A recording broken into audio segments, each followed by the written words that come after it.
Bem, o nome do nosso painel é Onde está o Wally? Como ser descoberto na cauda longa? Em um mercado cada vez mais concorrido, né, quais são os caminhos possíveis para se destacar na multidão? E realmente a gente viu, de uns anos para cá, uma descentralização que aconteceu na música, né, por causa da era digital. Isso gerou muitas oportunidades. Ao ponto de um artista como Billie Eilish, por exemplo, que gravou um disco inteiro dentro do quarto, atingir as dimensões que tem hoje, né? Então, assim, o avanço da tecnologia barateou os modos de produção e isso fez com que fosse mais possível você colocar a sua música à disposição do público, né? E isso é muito bom, mas causou alguns problemas. Temos o outro lado da moeda, né?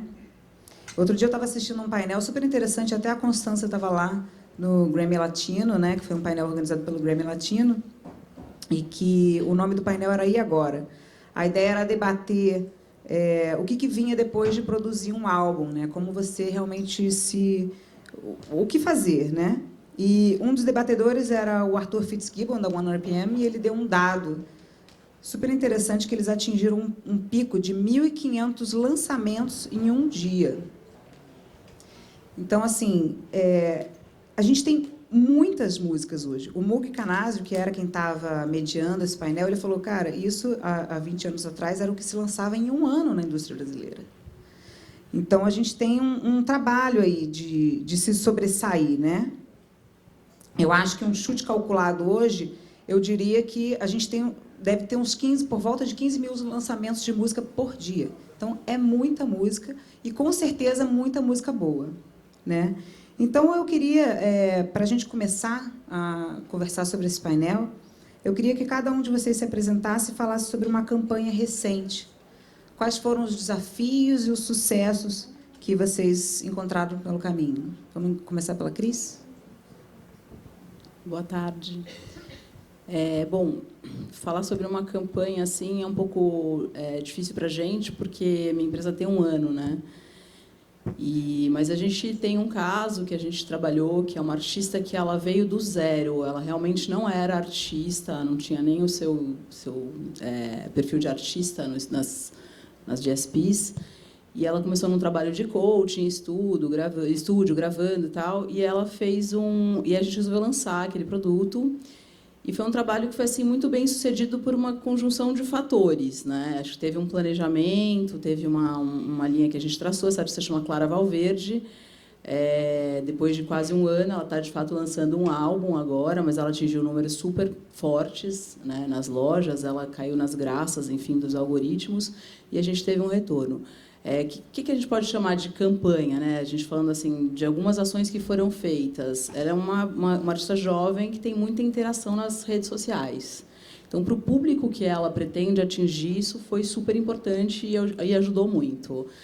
Toda a parte de impulsionamento dentro do audiovisual, então YouTube. Isso para um artista que começa do zero faz uma diferença. Então, acho que um caso que eu colocaria realmente como bem-sucedido é um caso dela que veio do zero, absolutamente, e atingiu números hoje que são bem representativos. E só isso que você falou aí já é um grande diferencial nesse mar de músicas que a gente tem, que vocês, uma palavra-chave que você falou, a gente sentou e fez um planejamento estratégico. Você já está melhor do que a grande maioria dessas faixas que muitas vezes são lançadas sem nenhum tipo de planejamento, né? O que a gente percebe quando a cada instante, quando começou tudo, eu tinha uma distribuidora assinada e não tinha nenhum artista comigo. Então, até por uma questão de gestão, né? Tenho uma formação de gestão, então eu me preocupei muito em ter todo o passo a passo ali, a base da estrutura de um prédio para construir. Com o artista é a mesma coisa. Então, assim, o que a gente mais percebe é o artista que chega lá com tudo maravilhosamente pronto, e vamos lançar amanhã, né, essa música incrível. Então, realmente tem que ter cuidados, tem que ter um planejamento, tem que ter uma construção. Muitas vezes o álbum está pronto, a gente segura, vamos lançar uma faixa, segunda faixa, terceira faixa, depois vamos puxar a música de trabalho para o álbum, com toda uma preocupação de identidade, enfim. Então, tem que ter, sim, um planejamento. Do nada, ninguém vai chegar em lugar nenhum. E você, Constanza, pode contar para a gente uma campanha recente? Quais os desafios e sucessos? Vai ser um desafio resumir aqui uma campanha recente, mas o selo Toca Discos ele foi fundado em 2005 por mim. É um selo vinculado ao estúdio Toca do Bandido, então a gente tem de fato acesso à produção, né, do álbum. Mas ele foi um selo que ele veio acontecendo em função justamente de uma coisa chamada necessidade. Muitos artistas de rock ligavam para o estúdio, porque o estúdio tem essa relação com rock na aparência, né, nas guitarras e tudo mais. E esses artistas, alguns deles tinham recursos para gravar e produziram seus discos lá. Né? E o rock, isso num momento, já estou pulando aí de 2005 para 2012. Né? Em 2005 a gente fez alguns projetos, e naquela época a gente também, o mercado de música estava, enfim, se transformando, mudando. E, recentemente, em 2012, surgiram esses clientes que acabaram se juntando ao redor do Felipe, né? E se uniram, né? E formaram uma cena de rock. Então, no caso, na Toca, a gente conhece o mercado, naturalmente, e esse movimento, esse trabalho feito desenvolvendo esses artistas, ele gerou uma certa relevância no mercado. Então, tudo isso acabou virando capa de Globo, né? Jornalistas atentos, e os nossos artistas estavam ali, artistas que, assim, a gente conseguiu reunir um pessoal que era, inclusive, fora do eixo, assim, da Zona Sul, off-Broadway, off-Zona Sul do Rio, e todos eles unidos ali conseguiram uma capa de segundo caderno, e com e de rock, né? Uma coisa que na época não tinha espaço nenhum, né? Porque o rock é muito dependente de gravadores e de toda a estrutura da indústria. Então, acho que esse é o nosso primeiro case. A cena vive, esse movimento que foi assim, concebido, criado pelo Felipe, inclusive que tem, junto com esse case de juntar todas essas bandas e criar e atrair a atenção do mercado para esses artistas, junto disso eles conseguiram fazer com que a Rádio Cidade voltasse. Né? Eles tiveram acesso à informação de que o dial ia ser liberado e de repente toda uma campanha foi feita, todo mundo junto conseguiu fazer uma hashtag Volta à Rádio Cidade, e a Rádio Cidade estava lá para tocar o rock da galera. Então, daí a gente não parou mais. Foi um movimento em rede, né, que vocês conquistaram para revivar na falta de recurso, juntos somos mais fortes, de fato, né? Então, a gente, ao mesmo tempo, assim, alguns jornalistas estavam super interessados nesse movimento e um deles provocou que o Felipe escrevesse um manifesto. O Felipe agora está no estúdio, tá, gente? Produzindo, não está aqui. Vou falar por ele, contar essa história especificamente que é dele. E no manifesto eu achei bem bonito, porque ele escreveu: para você cair na rede, você tem que sair da rede. Associando também esse conjunto de ações offline que precisavam ser feitas, né, e de interação para que aquilo, de fato, pudesse ter uma projeção na rede. E era o que acontecia, ele juntou todo mundo, o rock estava muito disperso no Rio, ele juntou todo mundo e promoveu, na verdade, assim, orientou, vocês precisam estar nos shows uns dos outros, vocês precisam estar junto colaborando, você pode ser hold, você que edita, você que é designer, você que é isso, e eles começaram nessa colaboração, né? E aquilo ali realmente chegou em outro lugar. E você, Paulo? Bom, meu nome é Paulo Monte, eu estou há 7 anos como gerente artístico na Som Livre. Entre outros projetos, eu cuido da construção do selo de hip-hop, dos artistas urbanos, e cuido já há 6 anos do SLAP, que é um selo que a gente chama poderia ser um selo de música independente dentro da estrutura de uma gravadora grande. O SLAP trabalha com artistas, na construção de carreira com esses artistas. A gente normalmente tem relacionamentos de longo prazo com os nossos parceiros. A Maria Gadu lançou o primeiro disco dela há 10 anos atrás dentro do selo. O Genesi está com a gente desde o começo da carreira do primeiro disco. O Silva está dentro do selo desde o primeiro disco. e a gente teve a chance de desenvolver ou começar a trabalhar com artistas em desenvolvimento dentro de uma estrutura maior, de uma gravadora com uma estrutura mais forte. Um dos cases que a gente gosta muito de falar, o Thiago também foi lá da Som Livre, esse último trabalho ele lançou pela Universal, mas toda a discografia dele foi lá pela Som Livre. A gente gosta muito do case do Silva, que eu acho que é um artista que está com a gente desde o começo. É um artista que está desde o Claridão, começou com um trabalho com uma característica mais independente, com uma sonoridade até mais gringa do que brasileiro. E a gente, aos poucos, foi gravando disco, fazendo um trabalho de posicionamento, de parceria, gravando clipe. E hoje, 7 anos depois de projetos autorais e de um projeto lá do Silva Canta Marisa, que foi um projeto que abriu muito a questão de público e de sonoridade para ele, a gente tem um artista que faz uma música moderna, brasileira, tanto que esse último disco dele, a influência é realmente mais a música brasileira, e um artista que saiu de um tamanho pequeno para agora um tamanho muito saudável, por mais que ele não seja aí um artista de top 200 ou esteja na lista dos maiores hits, é um artista que tem uma carreira muito saudável, está fazendo talvez uns 14 shows por mês, está com a agenda do final de semana toda lotada, tocando para 1.000, 2.000 pessoas, e tem uma carreira muito saudável, tanto do ponto de vista artístico quanto do ponto de vista comercial. Hoje já é um artista que traz receitas consideráveis para a companhia, e começou como uma aposta e a gente acreditando que tinha uma estrela ali, que a gente podia construir junto um artista legal para o mercado e que fosse legal para ele. É uma relação bem saudável, acho que a gente tem algumas brigas, mas é normal esse relacionamento.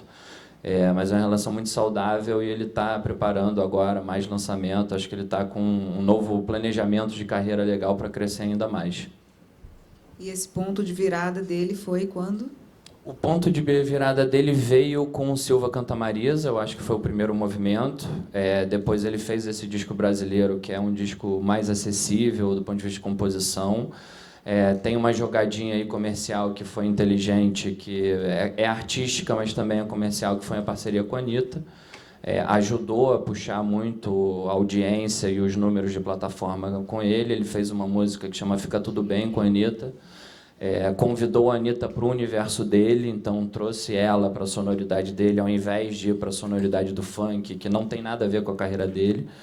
E recentemente ele fez uma outra música com a Ludmilla também, uma música já com uma pegadinha mais urbana de funk, que é uma maneira também de transitar em outros públicos, em outras plateias. Ele tem a característica dele muito bem definida, mas é importante também poder trafegar em outros mercados, outros públicos e aumentar essa audiência. E essa música dele com a Anitta é uma das únicas que toca efetivamente no rádio, né? Tem várias que tocam no rádio, mas que toca realmente nas principais rádios, essa, né? Foi o primeiro trabalho de rádio em conjunto oficial do escritório com a gravadora. O Silva ele tinha 7 discos e nunca tinha ido para a rádio. Então também teve um momento certo para fazer isso. Se ele fosse para a rádio há 5 anos atrás, não ia ter nem a música, nem a audiência e nem a sonoridade certa para isso. Então acho que foi um momento certo, ajudou a aumentar essa audiência dele, mas as outras músicas também tocam, né? Então se a gente for fazer um mapeamento, não tem muita blitz de rádio, essas coisas, mas ele toca outras músicas em outras rádios, inclusive em MPB FM, Nova, com outras canções, inclusive com o repertório da Marisa, né? Então, a Cris mencionou aqui um posicionamento em playlist, que foi o caso da Clara Valverde. A Constança falou sobre o movimento de rede, que foi interessante também. E o Paulo destacou um feat. Dentre as formas de divulgação, né, divulgação e também de expressão artística, porque acaba que isso se confunde um pouco, né, às vezes. Eu queria explorar o festival e a novela, a participação em festival e novela. Vocês já tiveram experiência com isso? Isso funciona para aumentar o público dos artistas? Como que funcionou para vocês? Eu brinco... Recentemente eu contei para o meu filho que ele nasceu por conta de um jornalista que falou numa matéria sobre a minha banda, a participação da minha banda no festival. Isso foi em 98, é óbvio que lá os jornais eles tinham essa relevância e o que eles falavam, as gravadoras corriam atrás. A minha banda era dessa época, né? Então, o papel do festival é ser essa vitrine, né? Os festivais no Brasil, eles têm essa capacidade de promover mesmo o artista, né? E isso realmente tem impacto no número deles, de seguidores e de engajamento, porque ele chancela aquela qualidade, né? Como qualquer curador, né? Ainda mais no caso, a gente teve recentemente a Canto Cego participando do Rock in Rio, né? E isso simplesmente movimentou toda uma agenda de um ano de planejamento em função dessa participação no Palco Favela. É uma banda da Maré, é uma banda que já tinha participado, inclusive, do festival em Montreux. E essa banda, automaticamente, ela ganhou essa projeção, né? Por ter sido escolhida, por ter sido participado de um pitch no Rio de Si, ela foi escolhida para estar nesse festival e, automaticamente, a gente, no selo, passou a ser um case, porque a gente movimentou, a gente apresentou música para a Globo, para o Marcel Klein, ele curtiu, botou música na Malhação. Então, tudo isso vem de você estar escalado num festival. É interessante que também você menciona o nome das pessoas. Isso remete também ao networking, que também é fundamental, né, para você. Marcel Klein, da Globo. Então, vou complementar aqui com o nosso case do selo. É óbvio que, se você tem um selo e trabalha com o sonho de artistas, né, você tem que estar conversando com todo o mercado. E um deles de fato, os diretores de novela, o diretor artístico e musical da Globo, que é o Marcel Klein. E a gente, assim, depois de muita tentativa, a gente conseguiu levar ele na toca. Óbvio que ele acompanhava esse trabalho, né? O trabalho que foi feito com a rede, com a Cena Vive, com essa movimentação de tirar leite de pedra, de investir num gênero que era considerado, né, como se morto, como se estivesse morto, mas muito pelo contrário, ele estava só desaparecido.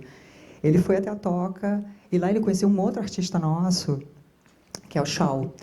E a gente estava apresentando para ele justamente o disco Céu Sobre a Cabeça, que já era o terceiro disco do Shaw. E ele ouviu aquilo e falou assim: meu Deus, eu vou até Nashville produzir esse tipo de música, vocês estão fazendo isso aqui, vocês são meus vizinhos, né? Porque a gente está ali perto do Projac.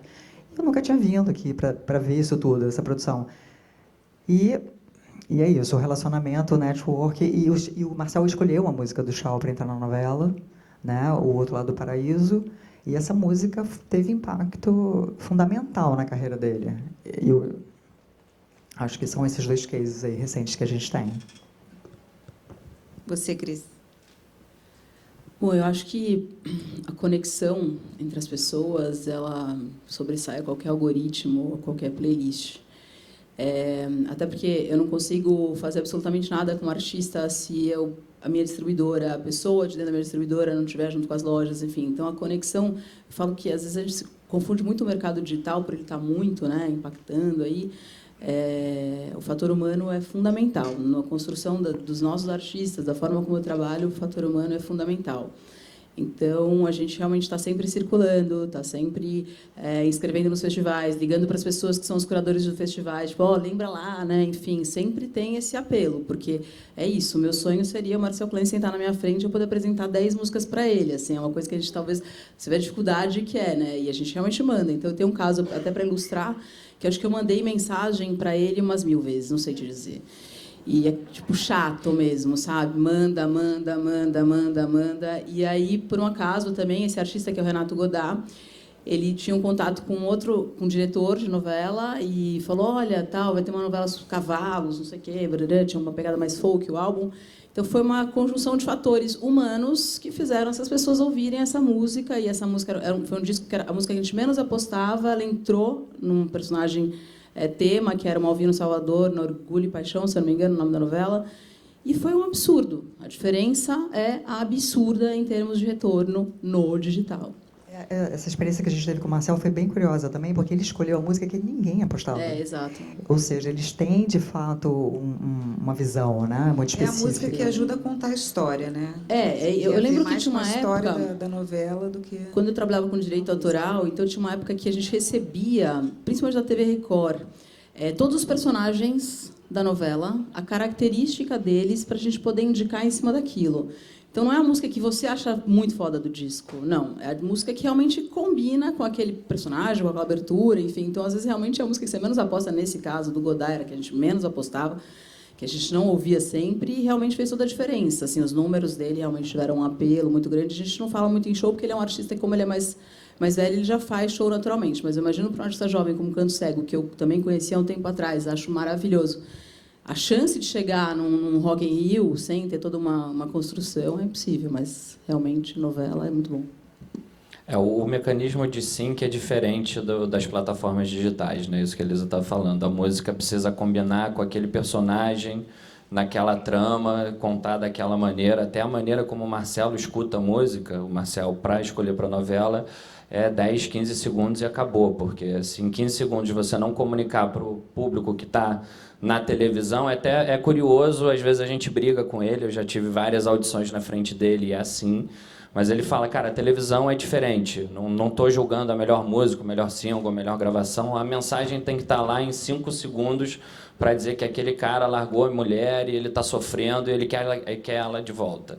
Então é um pouco diferente, mas continua sendo um sonho de qualquer artista, eu acho que está numa trilha de novela. Para muita gente muda muita coisa, e eu acho que o artista tem que estar preparado e tem que ter uma base para aproveitar, senão ele só tem uma música na novela. E a gente também conhece milhões de casos de artistas que tiveram músicas, novela das 9, do protagonista, surfaram 6 meses de onda dessa novela e depois não voltaram para outro lugar. Então, tem que saber aproveitar e poder correr por fora, tirar proveito disso. Às vezes a repercussão é no digital, ou é no ao vivo, ou é a associação com marca. Não necessariamente é sempre o mesmo resultado de estourou e o cara ficou famoso, mas é uma oportunidade que ninguém quer perder, porque é a chance de você falar com 90% da população brasileira num horário e dentro de uma trama emocional, de uma história que ajuda a carregar a sua música e dar um novo significado à sua música, né? Acho que o legal da novela é isso, às vezes a música tomar um outro caminho e ganhar uma outra proporção por conta de um personagem ou de um ator que está desempenhando bem essa trama. A Billboard tinha uma relação, uma lista dos 100 melhores lugares que você pode apresentar a sua música. No caso da Billboard americana, aquele programa da Oprah era o melhor lugar. Era onde você... No caso do Brasil, era o Faustão? Era, né? Não sei se ainda é. E a novela das 9. Interessante. O Paulo tocou num ponto importante também, que é o preparo do artista, né, para aproveitar e surfar essa onda. No festival, acredito também que o artista ele tem que estar preparado, né? Como que você prepara um artista para surfar uma onda dessa? Um Canto Cego que participa de um Rock in Rio. O que ele tem que fazer depois disso? Como é a vida pós um mega festival ou pós música e novela? Bom, acho que, acima de tudo, ensaio e transformar esse show como uma das coisas mais importantes da vida. Bom, eu sou suspeita, assim, eles estão... Assim, o rock ele se profissionalizou muito, né? Muito por conta desse trabalho que a gente fez. A gente acabou criando um novo patamar. Assim, ninguém prestava atenção, ninguém olhava para eles, né? E, de alguma forma, existia um estúdio com aquela estrutura e a gente está justamente nas áreas mais carentes, né, de tudo, de atenção, de estrutura, de estratégia. Então, eles estão muito disciplinados. Eu acho que eu bato nessa tecla que o rock, como ele era muito dependente da indústria, do disco, ele realmente ficou ali, né, esperando, sem nada acontecer e muito sem se retroalimentar. Essa é uma conversa que eu sempre tive com o Fábio Silveira. De repente, o Fábio, hoje ele tem um podcast, Fast Forward, tinha curso na PUC, foi diretor de marketing da Altafonte, que é a nossa distribuidora. E lá a gente conversou muito, eu sempre aprendi com ele, e a minha aposta é que hoje a gente tem um movimento que se retroalimenta para a construção de uma nova estética, né?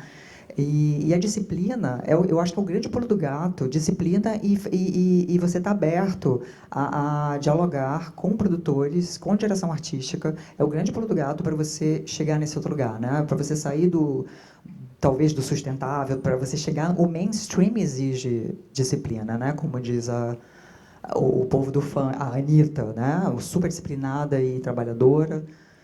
Então, a estratégia é essa. A estratégia é não parar, né? Eu acho que até quem teve música na novela continuar, né? Eu acho que tem que aproveitar, não parar de fazer, de produzir, né? E entender que precisa divulgar aquilo, de fato, planejar esse recurso para poder fazer o que tem que ser feito para divulgação. Eu acho que o SYNC é um negócio muito importante de falar, que SYNC dá dinheiro. E aí você tem que fazer a gestão desse recurso, né, de uma forma inteligente. Então, no caso de artistas, você está numa gravadora, é uma outra situação, mas realmente, para quem lida no setor independente, onde as pessoas têm pouquíssimos recursos, né, para investir no seu próprio produto, a gente tem que pegar um recurso desse de uma novela que dá uma bela de uma grana e investir realmente em marketing, investir em assessoria de imprensa, media training, porque também não adianta você estourar o cara não sabe falar uma entrevista básica, né? Então, acho que realmente investir no artista o próprio recurso, primeiro que é super satisfatório para quem está trabalhando com o artista, realmente ele ser um autossustentável, e aproveitar essa deixa para realmente explorar um pouco mais. Eu vou só complementar a Cris.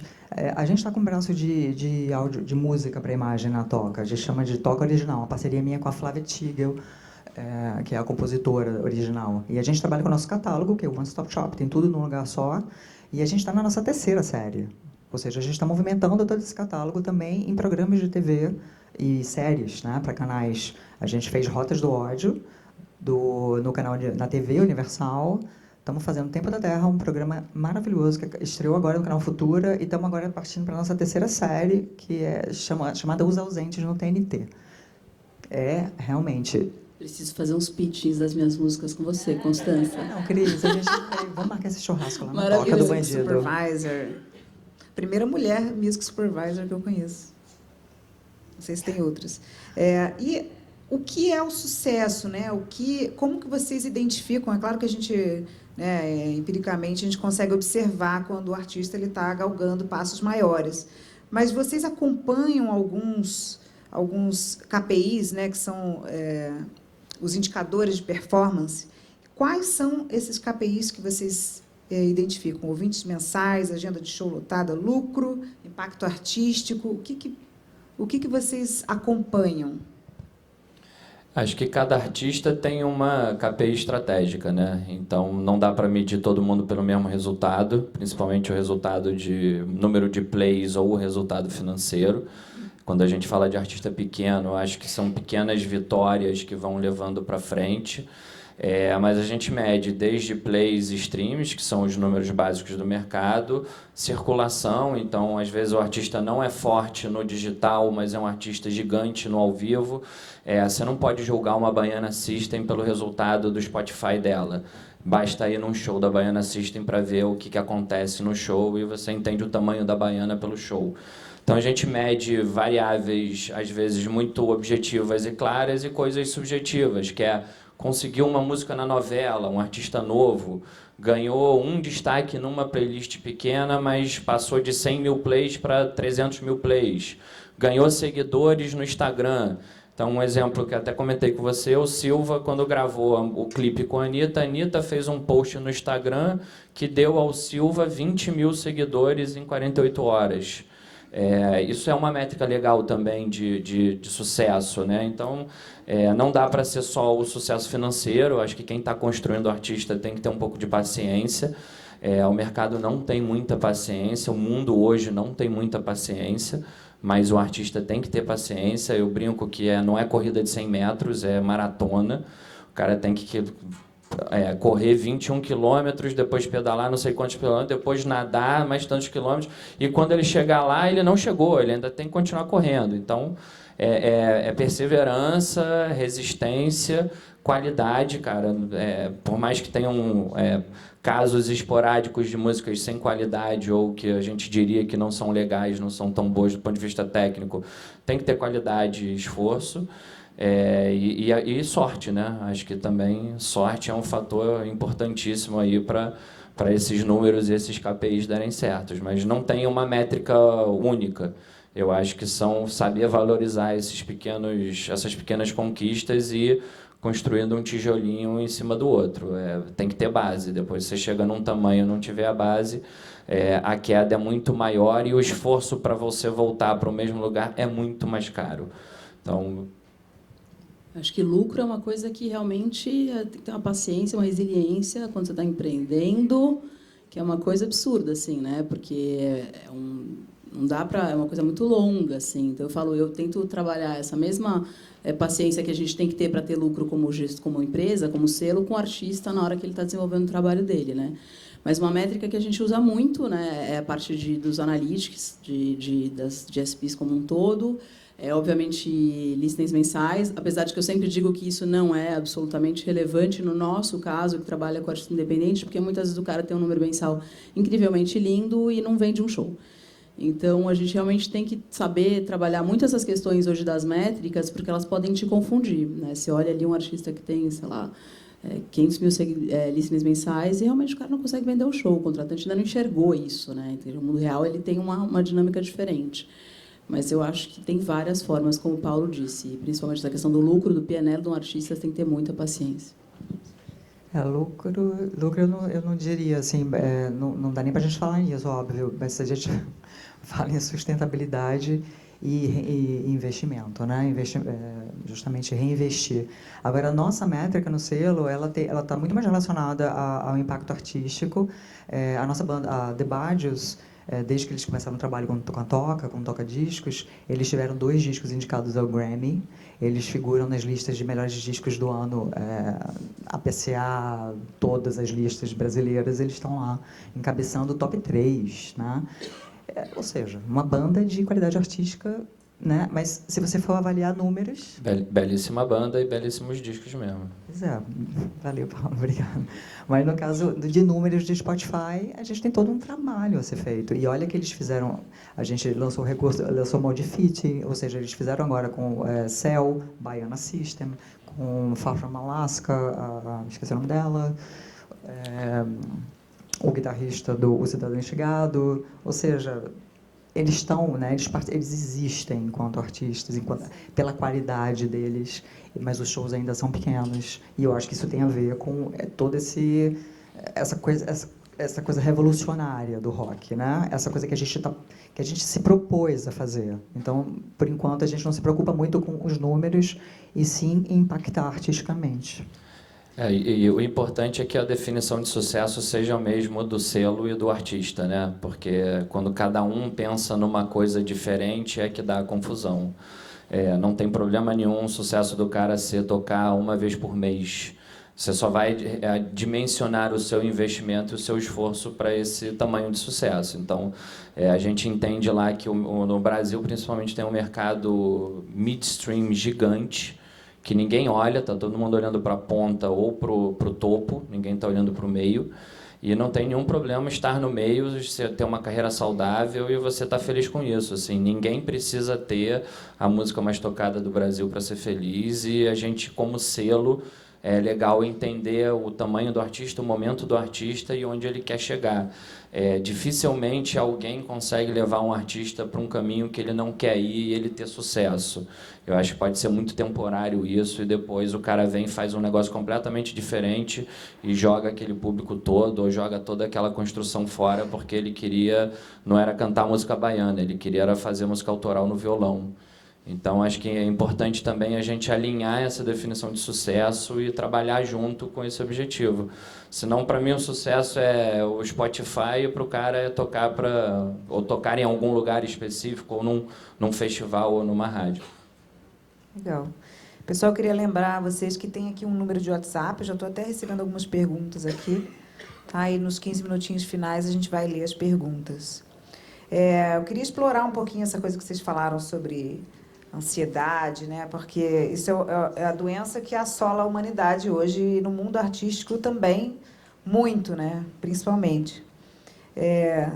Cris, você que tem uma empresa nova, como que você dosa o equilíbrio entre a ansiedade do artista de lançar a música que está pronta e fazer aquele planejamento estratégico? Não sei se vocês também têm uma ansiedade por ser uma empresa que está começando, ou vocês têm essa visão, vocês conseguem ter essa visão de, não, a gente vai começar a ter algum retorno depois de 2 anos. Como que funciona isso entre, a cada instante, os artistas? Bom, primeiro que eu costumo dizer que empreender no Brasil é uma arte. empreender na música independente é uma arte ao cubo. Então, assim, quando esse projeto foi idealizado, ansiedade é uma coisa que eu não posso ter e nem uma expectativa de que as coisas aconteçam muito rápido. O artista, a ansiedade vem naturalmente, porque, como eu estava falando um pouco para vocês lá fora, a Constância também vive um pouco isso. Às vezes a gente chega com o artista com o produto pronto na nossa mão. Ele vai lá, ele produziu, mixou, masterizou e entra naquele processo de eu quero lançar. E aí entra um trabalho nosso, realmente, de dosar, sentar junto o pessoal da Cada Instante, a distribuidora, a gente tenta contornar isso. Mas eu acho que, além da expectativa e da ansiedade do artista de se lançar, é a expectativa do que vem com isso, principalmente o artista mais jovem, porque ele acha que você vai lançar e tem que estar na playlist e tal. Então, é um trabalho realmente de fala calma, né? Eu acho que a palavra que eu mais uso no escritório, acho que é calma.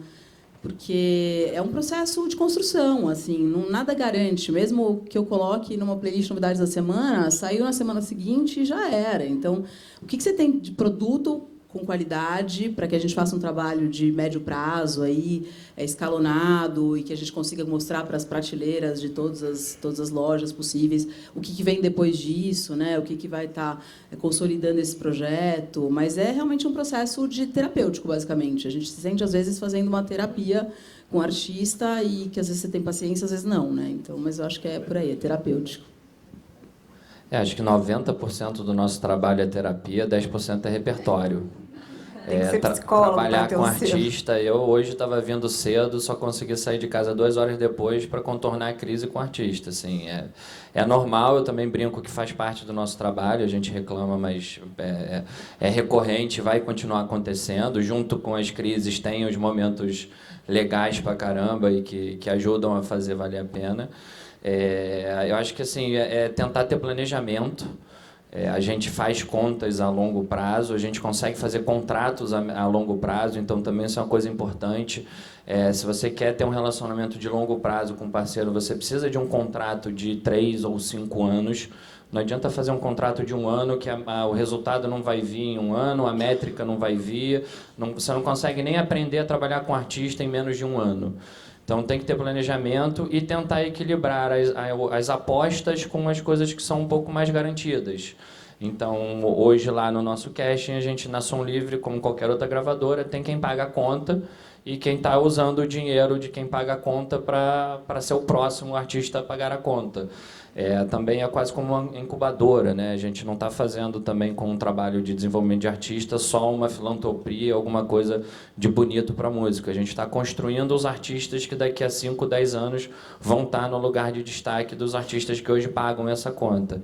Então é planejamento, tentar equilibrar, diversificar esse mix, porque você precisa ter receita entrando para poder continuar investindo.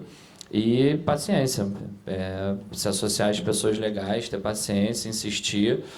A gente, por uma conta normal lá, acho que talvez o mercado digital acelere isso, mas você vai ter resultado num 3º disco de um artista novo, mais ou menos sempre foi essa conta. Não dá para lançar agora e achar que vai dar tudo certo. Tem pontos fora da curva, é ótimo quando isso acontece. Quando isso acontece, vem mais investimento, vem toda uma estrutura para preparar o artista para fazer aquilo.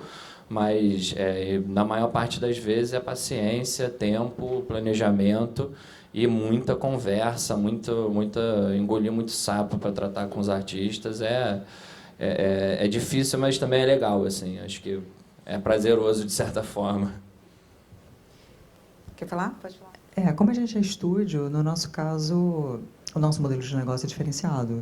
A gente faz uma coprodução com os artistas.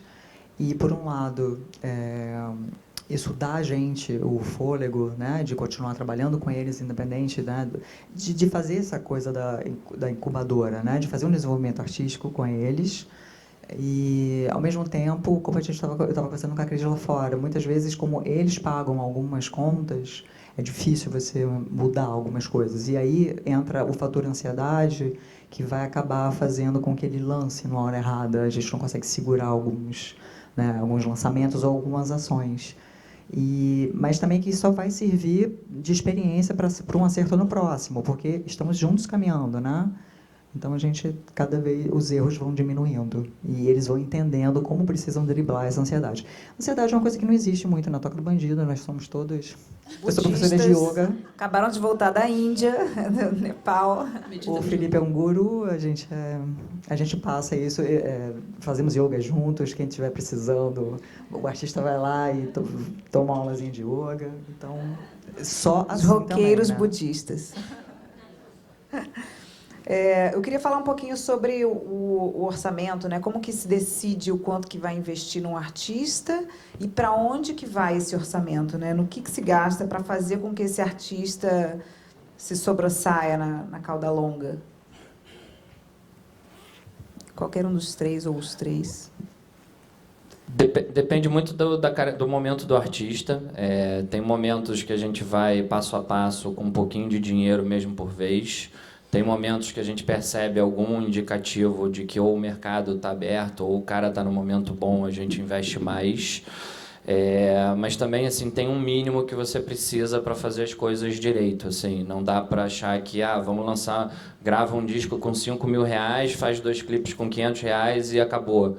Novamente, pode dar certo, tem um monte de artistas que fizeram seus clipes com iPhone e estouraram, mas você tem um mínimo de budget. Então, o ideal, quando a gente está envolvido no projeto e acredita, é que o parceiro possa pagar o custo de gravação, que não é muito comum, ou cada vez menos as gravadoras compram esse tape, isso fica a responsabilidade do artista e a gente licencia. Tem um custo mínimo de marketing, que era menor antigamente, que era basicamente ações offline e clipes e tal. Hoje em dia você precisa investir em mídia digital, que custa caro. Então, em impulsionamento de YouTube, TrueView, eventualmente um banner, um espaço comercial numa plataforma. Mas tem que equilibrar isso com o tamanho que esse artista pode ter. Então, a gente sempre tenta fazer uma conta lá genérica de crescimento de mercado, crescimento do artista, crescimento do segmento. A gente joga um feeling ali nessa equação e fala, dá para gastar tanto de início e se as coisas forem acontecendo, a gente vai colocando mais dinheiro. E aí é tentar fazer esse dinheiro render da melhor forma. A gente brinca lá que vira economia doméstica. Tudo que puder economizar não é o dinheiro da gravadora que está sendo economizado, é o dinheiro do projeto. O artista tem que se sentir também proprietário dessa verba, senão ele fala, gasta tudo de qualquer jeito mesmo, quando acaba ele vem ligar para você para reclamar que não tem mais dinheiro. Então ele tem que ser consciente do que está sendo gastado e gasto, e a gente vai equilibrando assim. Em geral, não é muito dinheiro, tá, gente? Acho que aquela história de assinei com a gravadora, fiquei rico, são casos cada vez menores, ou o cara que assina com a gravadora fica rico, ele já é muito grande quando assina com a gravadora. Ele não é um artista que veio do nada e a gente vai apostar todo o dinheiro. É chato, mas no final a gente está falando de business, né, de negócio, e tem que trazer receita lá para a companhia, para os acionistas. Você falou super importante, porque eu trabalho com serviço, né? E que ele é, inclusive, intangível. Muitas das vezes as pessoas não querem nem pagar o que a gente faz, porque realmente é um setor com muito pouco recurso. Mas eu acho super importante falar que muitas vezes a gente consegue fazer com custos reduzidos, né?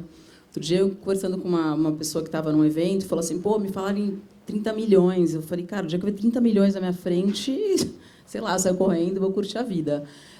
Não, a gente consegue trabalhar com pouco recurso. Acho que tudo é uma questão de, mais uma vez, planejamento, organização desse recurso.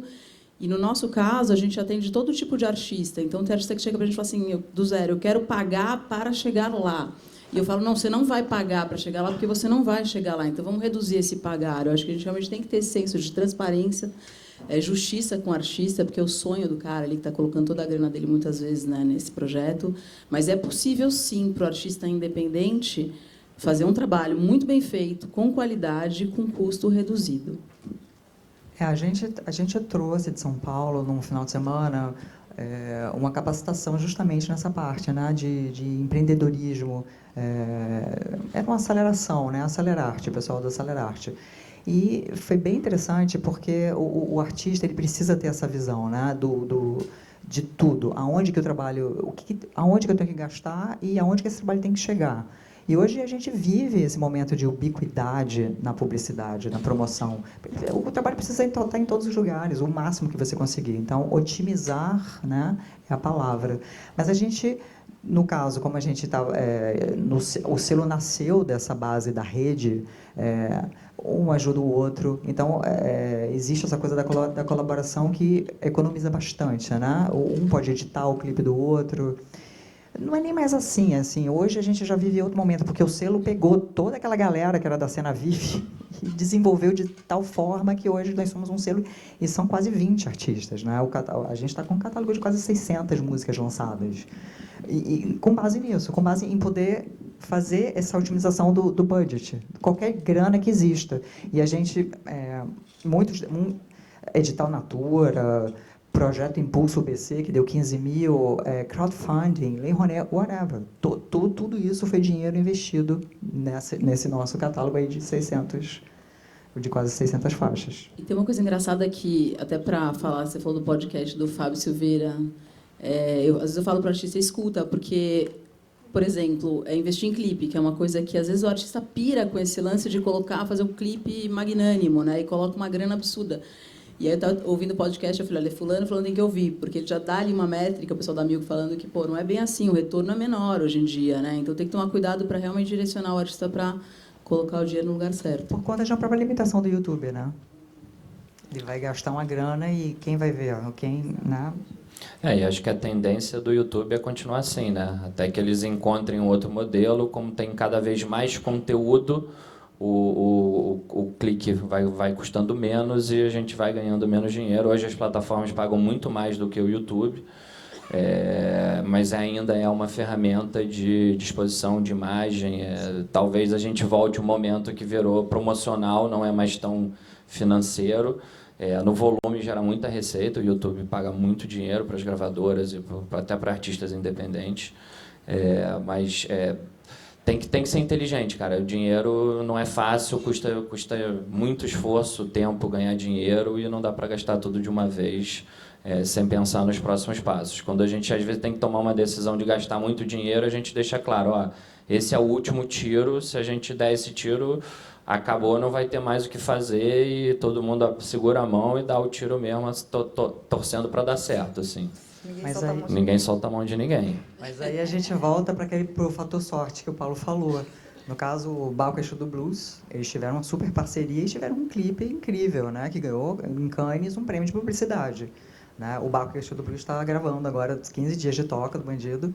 E eu acho que isso é um case, porque a gente já tem outros casos de artistas independentes que conseguiram parceria com grandes diretores e conseguiram ter clipes incríveis que, de fato, fez diferença também, né? Nessa questão da construção da imagem. O legal é que, assim, apesar do discurso parecer meio pessimista, é um cenário mais otimista do que pessimista. Ficou difícil ser escutado, porque tem mais barulho, mas você consegue ser escutado.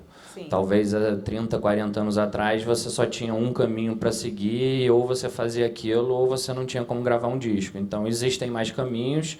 A gente está vendo um monte de artista correr por fora e estar no top. Muito artista independente, principalmente dos segmentos que as gravadoras demoraram um tempo para entrar, que é o funk e o rap, o hip hop, estão charteando, estão em posições de prestígio. Agora, a gente que está atrás desses artistas, e a negociação é bem mais difícil, porque o cara já está numa situação favorável, mas tem caminho, assim. Eu acho que é só ser inteligente, planejar, fazer as coisas, se associar, buscar as parcerias, e também considerar que não existe só clipe de 30 mil reais, né? Porque começa a ter um valor único e o cara acha que para ele gravar um clipe ele precisa de ter 30 mil reais e depois não tem dinheiro para fazer nada. Não posso esquecer que tem um TikTok da vida aí ajudando pra caramba também, e vindo com ações para o mercado independente muito interessante, e que é uma coisa realmente sem custo. Então a gente tem algumas formas. Lá no selo, além da coisa da capacitação, eles próprios, o que eu notei é que eles próprios viraram diretores e editores de seus próprios clipes. A gente tem a Roberta Dietz, do Canto Cego, que é diretora e edita o clipe dela. Não sabia que ela era Então, diretora. Zé do Caroço, olha, vai lá, um primor. E o Júlio Andrade, da Debades, ele é figurinista, ele é diretor, ele é compositor, produtor, ele é tudo. E a gente está falando de artistas, né? Que às vezes são incrível. talentosos em diversos aspectos. Ele é um Gouveia edita também os clipes incrível. Bem TV, eu recomendo Bem TV, esse último lançamento, o último clipe que eles lançaram agora, é uma superprodução. E isso saiu de um edital Natura que eles captaram, não sei, 100 mil. Eles fizeram tudo. Inclusive, esse é o terceiro clipe, vem mais um, ou seja, está tudo isso dentro desse budget. E qual que é a importância de identificar o ouvinte do artista, né? Qual é o perfil dele, quem que é, se ele é mais jovem ou se ele é mais velho? Como que vocês usam isso? Né? Isso se reflete na escolha dos locais onde os artistas vão se apresentar ou nas campanhas de marketing? Vocês usam esses números? Como vocês identificam isso, esse perfil? Sem dúvida. Né? O Shaw, eu considero que é o nosso artista que tem um trabalho para um público mais adulto, muito embora ele seja jovem, mas ele né, ele faz o rock rural, que é mais um desafio nosso artístico, né, de resgatar esse gênero. Na verdade, quando a gente viu a música era essa, isso é rock rural, porque está relacionado com Sai Guarabira, Renato Teixeira, Almir Sater, Zé Ramalho, é isso que você faz. E a gente, na verdade, não só a música, como embalamos ele inteiro nessa estética, né, do rock rural. E o rock rural é óbvio que é um público adulto, né? Ou não, ou novo, que vai conhecer isso e vai aderir. Mas, de fato, a gente faz todo um trabalho voltado justamente para esse público adulto que está indo hoje no meio digital, resgatar os discos, a música dos discos que ele deu, o vinil que ele deu. Ele não tem mais em casa aquele vinil do rock rural. Então, a gente faz um trabalho direcionado para esse público, que não tem mais o vinil, e que a música está lá no YouTube e eles estão tendo que ir buscar essa música. E quem é artista novo relacionado a isso? O Shaw. Acho que entender a audiência é fundamental, inclusive para a identidade do produto, enfim. Você tem que falar com aquela geração que você quer. Não, obviamente, você não vai querer apenas uma geração, mas você quer falar com a geração Z, você tem que criar uma identidade para aquilo. É muito ágil, é muito rápido a percepção. Você quer para uma casa de show, você quer levar a geração Z ou a nossa geração, enfim, tem que ter uma preocupação do espaço. Então, tem sim que entender a audiência, acho que para vários caminhos. Tem que entender essa audiência mesmo, não dá para mirar em todo mundo. Geralmente, quem mira em todo mundo não acerta em ninguém, né? Tem sempre que trabalhar ali o começo. Você vai chegar em algum momento que a sua audiência vai ser grande, de crianças até adultos, mas tem sempre que trabalhar focado para saber a melhor estratégia, pelo menos diminuir os riscos, né? Senão a gente não sabe o que está fazendo. Eu lembrei agora de uma frase da Marina Matoso, não sei se ela está aqui. Marina Matoso é CEO da Jangada, né, que é uma agência de marketing digital. E ela fala, às vezes tem um cliente que chega aqui e fala, não, meu público é o mundo inteiro. Não só o Brasil, não, mas eu acho que o mundo inteiro vai gostar da minha música. Pode focar no mundo todo, em todo o planeta Terra. E a gente tem um produto, entre aspas, que ele é mutável, né? Que são pessoas. Então, o artista, normalmente, num momento está fazendo uma coisa e logo depois que ele lança, ele quer fazer uma coisa quase que diferente, né? O oposto do que acabou de fazer. Então, a gente também tem que administrar essas mudanças. Essa direção artística. Porque senão se não tiver essa direção, você perde o que você construiu e depois você fica sozinho sem audiência, né? Acho que a audiência talvez seja até mais importante do que os parceiros que vão trabalhar, porque os parceiros vão se interessar por essa audiência. Então, para o artista independente conhecer o seu público e ter este contato com o público, trabalhar esse público e se relacionar com ele, eu acho que é o maior desafio, mas a chave do negócio. Eu vou passar agora para as perguntas aqui do WhatsApp. Tem uma pergunta aqui do Paulo Cima para o Paulo, seu xará. O que levou a Som Livre a investir no Erasmo, num projeto novo? Qual o fator que leva a Major a investir num novo ou consagrado? No caso, a Som Livre não é uma Major, né? Mas é uma independente quase Major. O que leva a investir no Erasmo é porque o Erasmo é simplesmente incrível, né? Então, eu briguei por isso lá dentro. Assim, para mim é uma honra poder trabalhar com um artista desse tamanho. Eu tenho 39 anos, o cara tem 70 e poucos e muitos anos de história, de representatividade. Então a gente fica lá buscando projetos que também contribuam de alguma forma para a música, para a história, para o registro. E aí são projetos artísticos, não são projetos que têm objetivo financeiro. A gente já entra no projeto sabendo onde pode chegar e qual vai ser o investimento ou o prejuízo, entre aspas, que a gente vai fazer. Mas é porque é simplesmente um produto incrível, um artista incrível e que estava com uma proposta de fazer um trabalho novo, com artistas novos. Ele gravou com a Emicida, foi produzido pelo Pupilo, então era um projeto simplesmente que não dava para a gente deixar passar e ele fazer sozinho ou ver isso em outro lugar. Mas a gente vai sempre equilibrando. A gente sabe que o teto da MPB no mercado digital é pequeno, que a gente não tem a expectativa de ter volumes muito grandes na música do Erasmo, mas tem a chance de sincronização, tem a chance de novela, tem essa parte de circulação. Então é um equilíbrio e a gente procura lá, pela filosofia da companhia, do presidente, das pessoas que trabalham lá, investir em coisas que todo mundo gosta e que acham legais e que tem que ser feitas, assim, sabe? É quase que uma obrigação moral, musical, fazer esse disco e não deixar o Erasmão sem gravar. Aí tem uma outra pergunta que está aberta, não tem um direcionamento para quem que é. Como vocês se organizam com relação à priorização de determinados artistas ao lidar com um catálogo tão vasto? Acho que não posso responder porque o catálogo não é tão vasto. Mas a gente prioriza, acho que de acordo com realmente o momento do artista, a expectativa e planejamento que a gente tenha. Mas o nosso catálogo é bem menor, então fica mais difícil. Talvez o Paulo. Tanto é um catálogo grande também, né, Tá? Lá a gente já está começando a ter que priorizar. Por conta da relevância mesmo, do momento. No nosso caso, a gente está com 2 artistas concorrendo a melhor álbum rock ou música alternativa no Grammy esse ano, The Badios e Shaw. A gente teve que escolher em quem votar. Foi dramático, assim. O Shaw Quem que vocês escolheram? Conta. Imagina. Então, os artistas pediram foto. Manda foto do seu voto. O Shaw é meu case artístico, né? Ele é muito bacana, que ele é um cantor solo e a gente vem trabalhando junto. E é como se fosse a banda dele, né? Eu não sou só a diretora artística dele. Mas, obviamente, que eu votei em quem eu achei que realmente merecia ganhar, e não vou dizer quem é.